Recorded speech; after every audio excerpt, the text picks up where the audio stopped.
थोड़ी देर बाद धीरे धीरे धीरे महीने बीतते जाते, मां का रूप तेज बढ़ता जाता और नियोग ऐसा बना कि एक दिन नगर में बीतरागी गुरु का आगमन हुआ और गुरुदेव ने जिनेंद्र भगवान का बहुत बड़ा महोत्सव किया और धनपाल सेठ के मन में भाव आए कि ये महोत्सव पूरा का पूरा मैं कर सकता हूं, मुझे ये सौभाग्य मिलना चाहिए, जितना भी धन लगेगा। धनपाल सेठ ने गुरु से निवेदन किया कि इस महोत्सव में जिनेंद्र भगवान की ये जो विशाल शोभा यात्रा निकलने वाली है, इस शोभा यात्रा में जितना भी धन लगेगा वह धन लगाने का सौभाग्य मुझे दे दो। और धनपाल सेठ घर जाते हैं, प्रभावती को बताते हैं कि मैंने ऐसी भावना भाई है। सातों बेटे बैठे रहते हैं, सातों बेटे बैठ के सोचते हैं अरे ये तो पूरा धन दान में दे देंगे तो हमारे लिए क्या बचेगा। बंटी, कभी दिनेश भैया दान दे तो कभी ये मत सोचना मेरे लिए क्या बचेगा बेटा। याद रखना अगर हमारे भाग्य में है ऋषभ तो धन चल के आएगा और कितना भी दान में लग जाए, अंकित बेटा पिता कितना भी दान कर दे कभी रोकना मत। मत सोचना कि हमारे लिए क्या बचेगा, तुम तो यही सोचना जितना हमारे भाग्य में है भाई पूरा हमारे लिए ही बचेगा। पुष्पेन भैया, अश्विन भाई, विश्वास रखना लोगों को लगता है दान देने पे धन जाता है, ये सिद्धा विश्वास रखो हमारा तो दृढ़ संकल्प है दान देने से धन जाता नहीं है, कई गुना में वापिस आता ही आता है।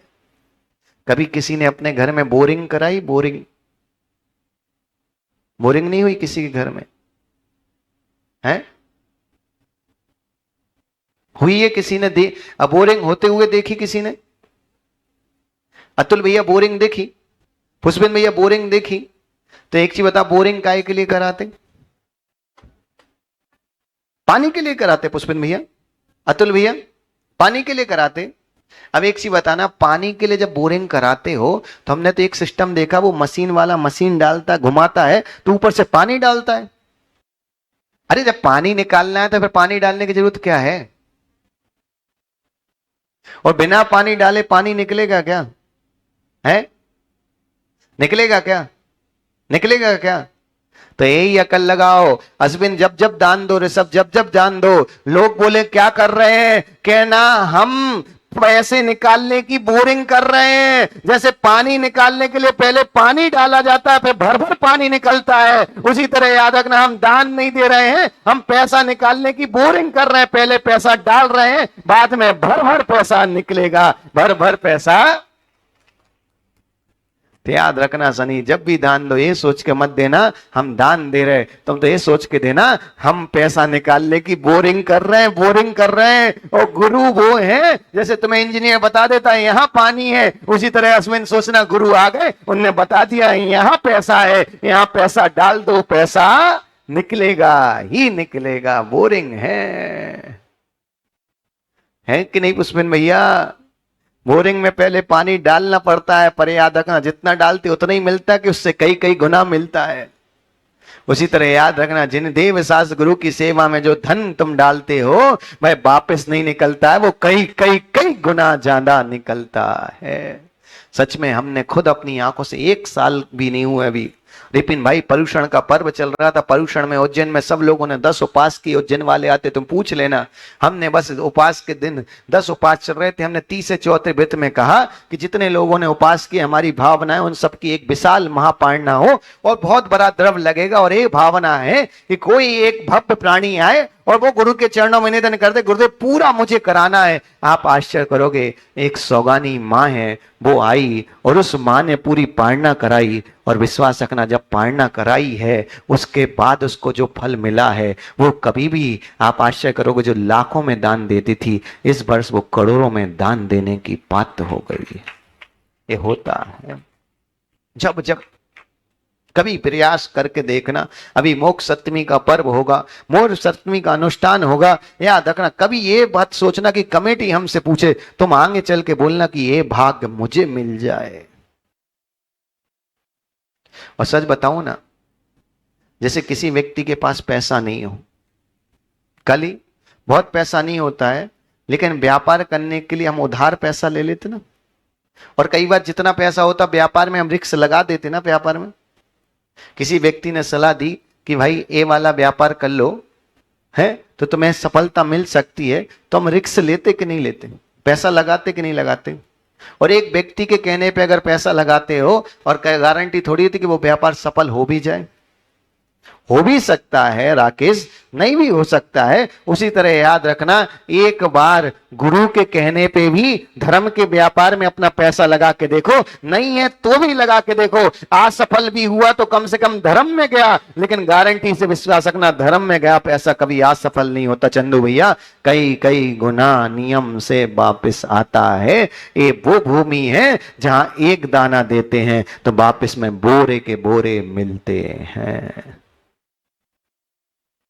और धनपाल सेठ ने वह शोभा यात्रा निकाली, और शोभा यात्रा निकालने के बाद शांतिलाल भैया शाम को जब बैठते हैं और कोई कार्य आपने खुद किया हो तो घर आके तो उस चीज की चर्चा।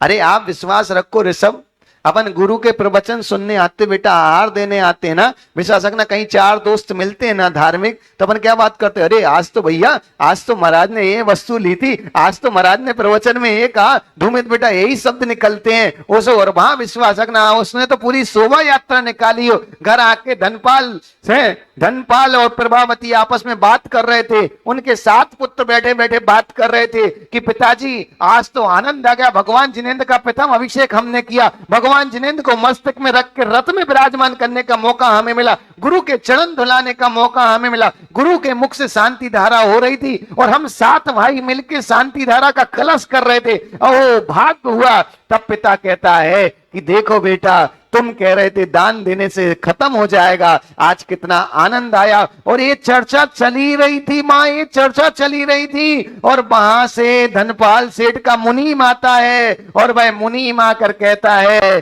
कि सेठ जी आज तो धन्य हो गया जीवन। तब धनपाल पूछता है पंडित जी क्या हो गया? तब सेठ जी आज आप आनंद से विभोर हो जाएंगे, इतनी बड़ी खुशी का दिन आया। अरे बोले बताओ तो सही क्या हो गया? तब वह मुनीम बोलता है सेठ जी, जो 3 देशों में हमारा माल राजा ने रोक के रखा था, जा नहीं पा रहा था, उन 3 देशों में परमिशन मिल गई, अपना माल जाना शुरू हो गया है। अब अपने को जो प्रॉफिट होता है उससे 5 गुना ज्यादा अब पैसे की वृद्धि हो गई है। ये होती है दान की महिमा। समझते नहीं हो बाबू, बहुत होती है। पर याद रखना, देते समय ये सोच के मत देना कि मुझे मिलेगा, क्योंकि हमारी सोच बहुत छोटी होती है, भगवान का हाथ बहुत बड़ा होता है। तुम तो देते जाओ, जब वो अपने हाथ से देगा तो विश्वास रखना हमारे पास रखने के लिए स्थान कम पड़ जाएगा, इतना देता है। गर्भ की धीरे धीरे वृद्धि हो रही, धर्म में वातावरण हो रहा, घर में धन की वृद्धि हो रही। और 9 माए बाद माँ, नियोग देखो, 9 माए बाद राजधाई, जो राज की धाई मां थी, उसके द्वारा उस बच्चे का जन्म कराया जाता है। और एक समय वो था कि स्वयं की नानी ने बच्चे का जन्म दिलाया, धुलाने के लिए पानी नहीं था, और आज उसको नहलाने के लिए पहले स्नान के लिए दूध के कलश भरे गए, और कलश भी सामान नहीं, सोने चांदी के कलशों में। और एक दिन वो था जिस पात्र में गाय पानी पीती थी, गाय का मल रखा जाता, उस पात्र के पानी से उसको नहलाया गया था। आज ये है कि स्वर्ण के कलश में दूध भर के उसको नहलाया जा रहा है। ये होता है पुण्य पाप का खेल बाबू, ये है पुण्य पाप की महिमा। सोनू के जीजा याद रखना, ये पुण्य पाप की महिमा है बाबू, ये पुण्य पाप की महिमा है। और नियोग देखो मां, धनपाल नाल कटती, उसकी नाल, तो नाल गड़ाने के लिए जाते हैं। और उस समय नाल कैसे कटी? पत्थर से काट तोड़ के बेचारी मां ने पेट से नाल अलग की थी। और आज स्थिति ये थी कि नाल काटने के लिए भी राज वैद लगा हुआ था। तो यही है वो नलवा, नाल को गड़ाने के लिए जाते अंकित। और जैसे ही धनपाल नाल को गड़वाने के लिए गड्ढा खोदता है, और गड्ढा खोदता है, और खोदते खोदते टन की आवाज आती है, और देखते हैं उसमें एक बक्सा निकलता है, उसमें हीरे माणिक सोने चांदी के धन निकलते हैं।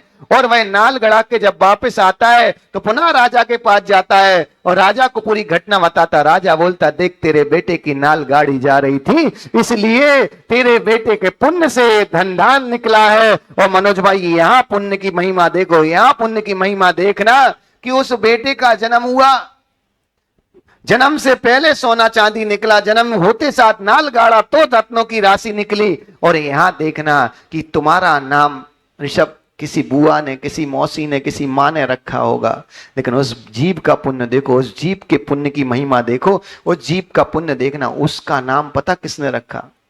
स्वयं स्वयं अग्निपाल राजा कहता है तुम्हारा बेटा बहुत पुण्य आत्मा है, धन्य है, धन्य है, धन्य है ऐसा बेटा।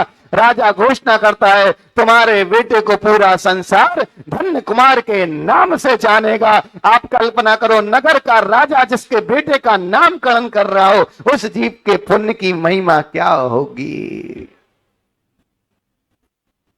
पता नहीं अपना नाम कौन से पापी, कौन से जीव ने रखा, तुम्हारा नहीं पता, हमें अपना तो पता है। हमारा नाम तो, हम तो उस धन्यपाल से भी सौभाग्यशाली है, हमारा नाम तो आचार्य विशुद्ध सागर जी ने रखा, हमसे बड़ा सौभाग्य और क्या होगा। सोचो, नगर का राजा ऋषभ बेटा, नगर का राजा नाम रख रहा हो मनोज भाई, किसी की संतान का राजा नाम रख रहा हो, क्या पुण्य होगा। और धन्यपाल धीरे धीरे धीरे वेदी को प्राप्त होता है। उसकी मां एक समय के लिए भी, अब सोचो कई जन्मों का जब मां राग हो, अरे आप कल्पना करो अपनी औलाद से इसी जन्म का राग हो, 10-5 मिनट के लिए वो गुम जाए तो आंखों में बिना कहे आंसू आ जाते, भोजन का एक गिरास मुख के अंदर नहीं जाता है। वह मां एक भी समय के लिए अश्विन उस बेटे को अपने से दूर करती नहीं, खुद ही नहलाती, खुद ही धुलाती, खुद ही अपने हाथ से खिलाती, और खिलाती नहीं, हाथ में पंखा लेके सेठानी होकर उस बच्चे को पंखा करती और धीरे धीरे भोजन कराती। और उसके बाद आनंद की बात तो ये हुई कि बच्चा 9-10 बरस का हो गया, लेकिन उस बच्चे को नहाना नहीं आता। माँ उसको इतना प्रेम करती कि उसको खुद ही 9-10 बरस का बालक होने के बाद भी अपने हाथ से ही नहलाती, अपने हाथ से ही धुलाती, अपने हाथ से ही वस्त्र पहनाती और अपने हाथ से ही भोजन कराती। दिन भर अपने बच्चे को लेके घूमती रहती, उसका खेल करती, उसके साथ सारे आनंद को लूटती। क्या माँ का प्रेम होगा। लेकिन यहां समय के अनुसार भाइयों का विवाह होना शुरू हो गया। भाइयों का विवाह हो जाए वहां तकलीफ नहीं, लेकिन भाभी घर में आ जाए दूसरे गांव की, हम तो उस समय की बात कर रहे हैं, आपकी नहीं कर रहे हैं। आप तो बहुत धर्मात्मा है, आप तो अपने देवर, अपने परिवार को बिल्कुल स्वर्ग बना के रखती हो। आपके कदम तो ऐसे कदम है कि आपके कदम कहीं पड़ जाएं तो दूध भी दही बन जाता है। लेकिन वहां की वह मां, स्त्री पर्याय की मायाचारी कहां रह जाती है, उदय में आई जाती। वो भाभियां देखती रही, मनोज भैया भाभियां देखती रही कि मेरे पति दिन रात मेहनत करते हैं और ये परे परे खाता है, मां इसको प्यार देती है, इससे कोई काम का नहीं बोला जाता, कुछ नहीं बोला जाता। वह धीरे धीरे करके 14-15 साल का बालक हो गया और मां का इतना प्रेम कि एक पल के लिए मां दूर नहीं करती और सब कुछ इसको खाने के लिए देती है, सब कुछ ध्यान रखती है, इसके अनुसार ही पूरे घर में होता है, इसकी पूरे घर में चलती है। इसके अलावा तो किसी की घर में कोई सुनता ही नहीं है। भाई भी इसकी आज्ञा में रहते हैं, वे मूर्ख हैं। मेरे पति 5 भाइयों के विवाह हो जाने के कारण 5 भाइयों की पत्नी आपस में चर्चा करती, अपने अपने पति को समझाती, पागल हो हैं कि उसकी सुनते रहते हो, वह छोटा है, कुछ करता नहीं, तुम कमाते हो। तब भाई समझाते कि सब कुछ उसके पुण्य से ही है, हमारे घर में पहले इतना कुछ नहीं था, जब से उसका जन्म हुआ तब से ही सब कुछ हुआ है। पर रोज रोज कोई एक विषय को मां समझाया जाए तो मन तो परिवर्तित हो ही जाता है। जिन बच्चों का विवाह नहीं हुआ बेटा, तुम रोज भगवान के चरणों में एक प्रार्थना खाया करो। ठीक है शादी करनी है, सच कह रहा हूं दिनेश बेटा, जिन बच्चों का विवाह नहीं हुआ, अगर संयम लेने की ताकत नहीं है, ब्रह्मचर्य रहने की ताकत नहीं है, अगर शादी करनी है तो भगवान जिन्हें से एक ही भावना भाना कि ये भगवान सुंदर ना भी हो तो भी पत्नी चलेगी, पर संस्कारवान जरूर देना, क्योंकि याद रखना सुंदर के चक्कर में रहोगे, घर चले नहीं चले गारंटी नहीं है, लेकिन घर में संस्कारवान बेटी आई है, घर में संस्कारवान पत्नी आई है, घर में संस्कारवान बहू आई है, विश्वास रखना, विश्वास रखना, नियम से तुम्हारा मकान घर बन जाएगा और घर से साक्षात स्वर्ग का द्वार बन जाएगा। इसलिए भगवान से प्रार्थना करना, थोड़ी काली कलुटी हो चलेगी, थोड़ी मोटी पतली हो चलेगी, थोड़ा धन कम होगा चलेगा, पर भगवान संस्कार में कमी मत देना। मेरे भाई को भाई समझे, मेरी माता पिता को अपनी माता पिता समझे, ऐसी पत्नी मेरे भाग्य में देना। और कुछ तो ऐसे हैं काली, तो ना दिख भी रहा है कि अब कोई उम्मीद नहीं है, फिर भी लगे। हाँ, कुछ ऐसे भी बैठे हैं, अरे दिख रहा है कि जब भाग्य में नहीं है तो कम से कम अगले जन्म की व्यवस्था करके अभी संयम ले लो।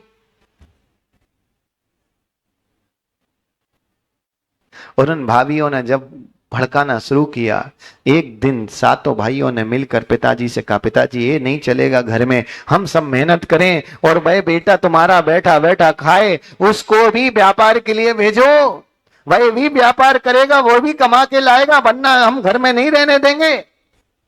पिता ने अपनी पत्नी पिता प्रभावती को समझाया कि घर में ऐसा माहौल हो रहा है, इसको भेजना पड़ेगा।